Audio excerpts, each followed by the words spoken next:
To get it nice and classy up in here, we have some more spoken word.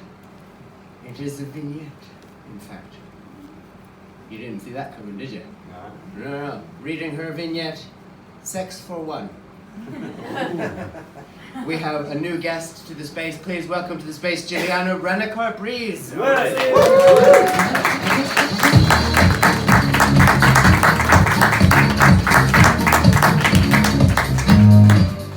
Good evening, ladies and gentlemen. I am Jilliana Ranicar-Breese. And Sex for One is not what you think. I have to give you a little bit of background. In the late 80s and through the 90s, I had an archive called Retrograph Archive, which specialized in consumer advertising and nostalgia. And this archive became, in fact, a commercial photo library. And so I was in lots of directories. I went by theme. And one of my themes was erotica. Now, of course, today, that would not be considered to be erotica. However, in the 1920s, that would have been. And this was, in fact, part of a series which was The Ladies of the Night, of course, in Paris, naturally. So, that's relevant for what I'm going to read. Okay, Sex for One. Can you hear me okay? Yeah. Yes. People often ask me what was one of the most interesting retrograph encounters or jobs during the 20 years that I ran the photo library that I created out of my archive. There are several wacky stories, and the following is one of them. The phone rang one evening, out of hours, and a loud, brash female voice asked from down under if that was retrograph. Yes, was my reply, allowing for the fact that there was a time difference and that I had never received a phone call from the land of Oz. How much would you charge for one of your Parisian ladies hanging on a bedroom wall, was the tentative inquiry. Unaware that my images of sepia Parisian ladies of the night had reached Australia, I asked what kind of company wanted my images for reproduction as prints.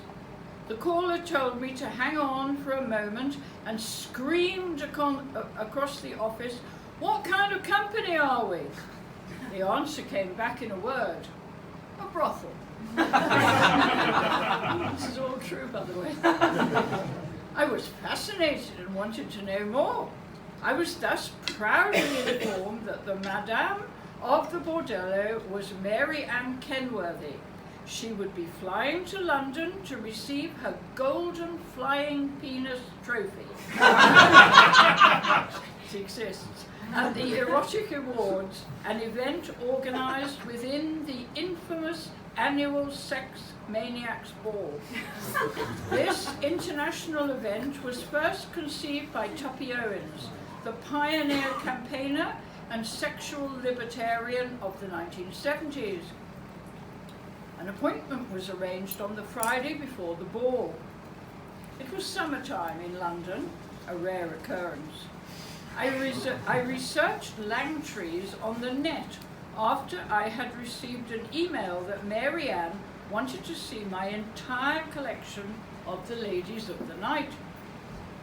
I had collected these attractive glimpse of stocking with something shocking sepia French postcards when I lived in Paris. I owned about 200 of them, buying these visuals for their underwear, nightwear, and topless but never bottomless photographs.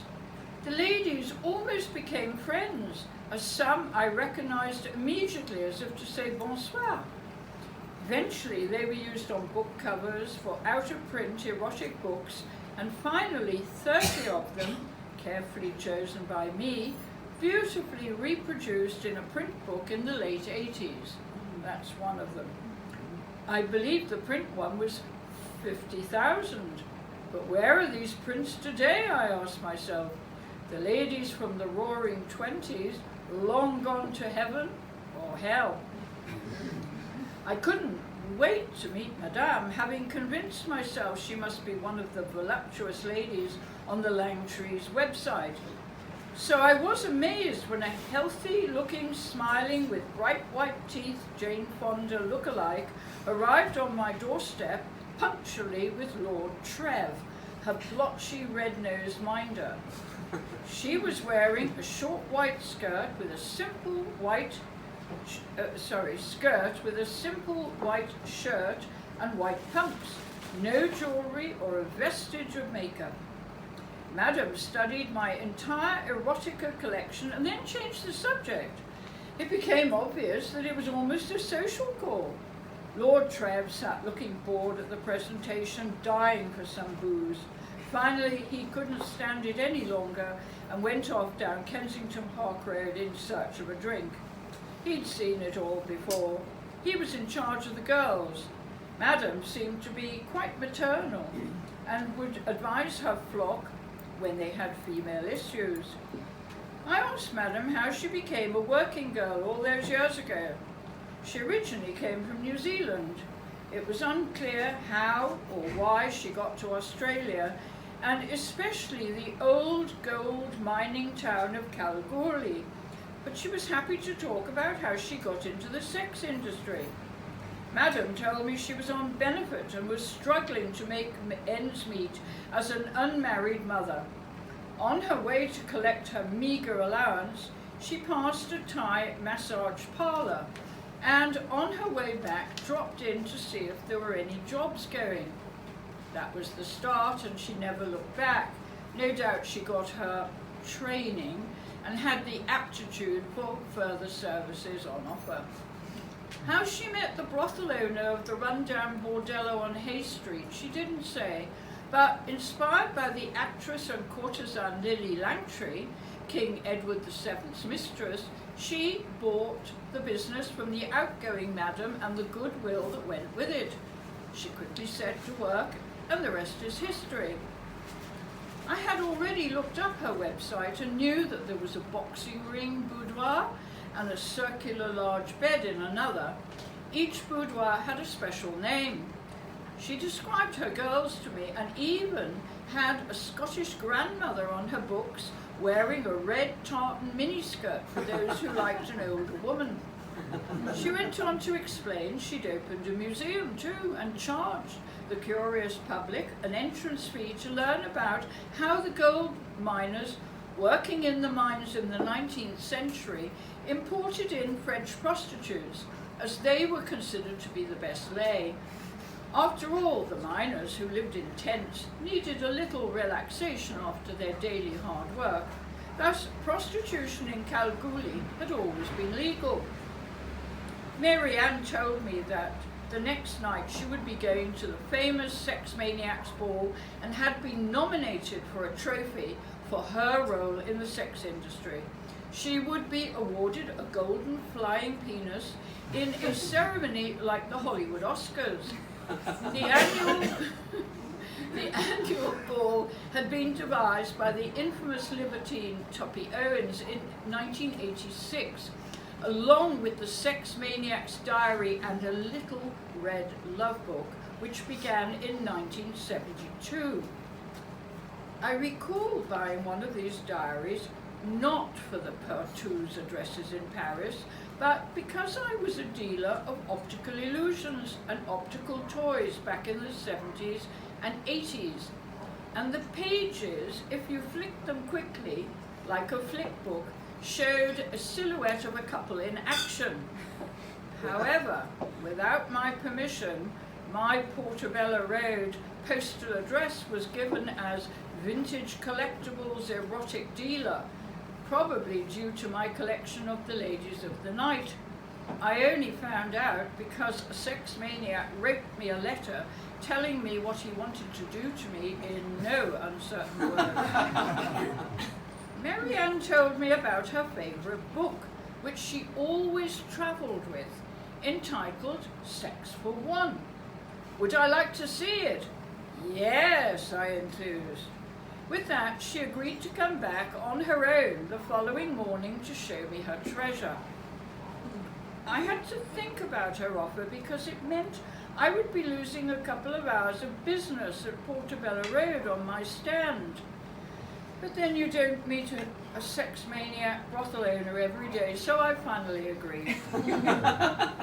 Saturday dawned and Madame arrived at 8 a.m, bright and bushy-tailed as agreed, armed with her treasured sex Bible.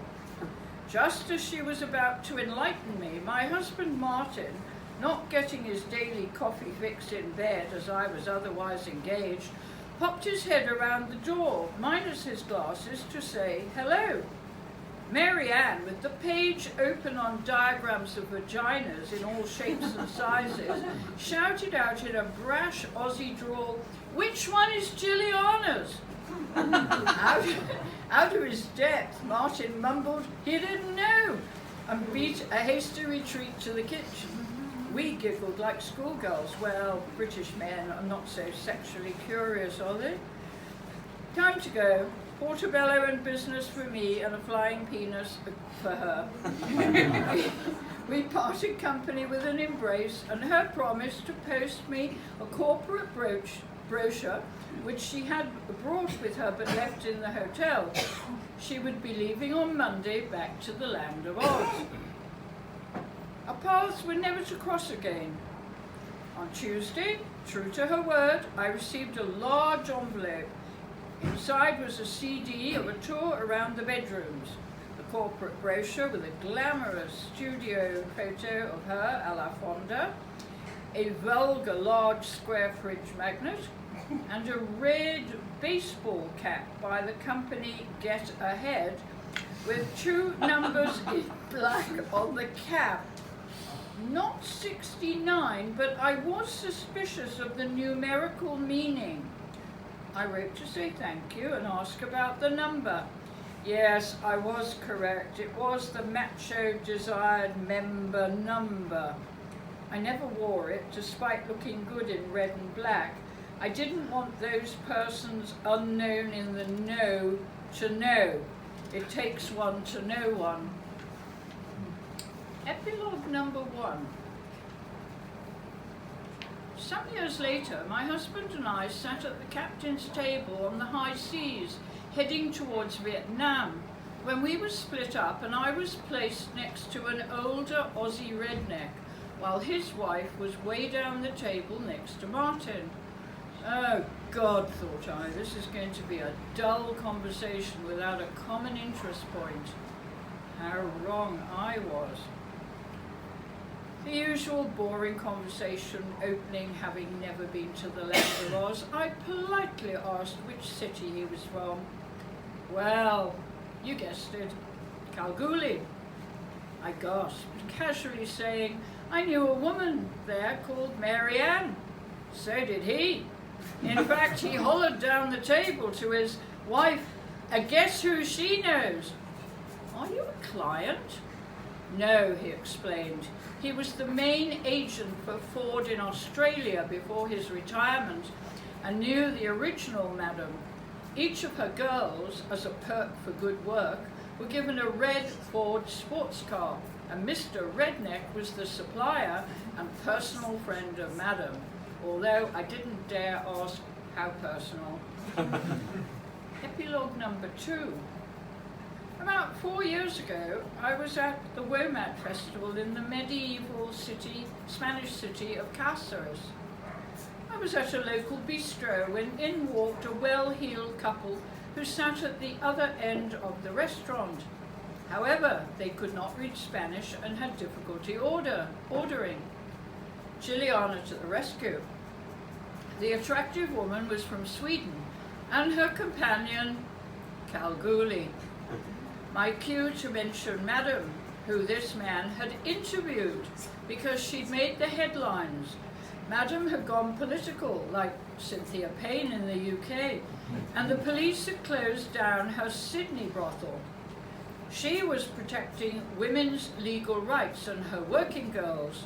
Apparently, she had had to turn the Kalgoorlie brothel into an upmarket guest house to buck the system and stay within the law.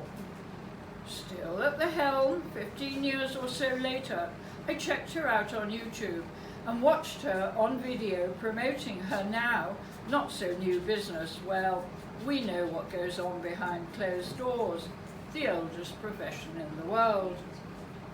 Epilogue number 3, and this is the last one. I was to meet Tuppy Owens at an educational sex fair conference in Brighton about 3 years ago. We had our photograph taken together and promised to keep in touch. I had even met a British archaeologist travelling through Antalya but based in Istanbul. He went to Exeter University with Tuppy, who photographed his wedding 40 years ago. How did he work out the connection? Easy in this modern world. He just looked through my Facebook friends while checking out my pedigree. Yet another case of synchronicity. Today, I am in 2016, I am still in internet touch with both David Mitchellmore and the archaeologist and Tuppy Owen.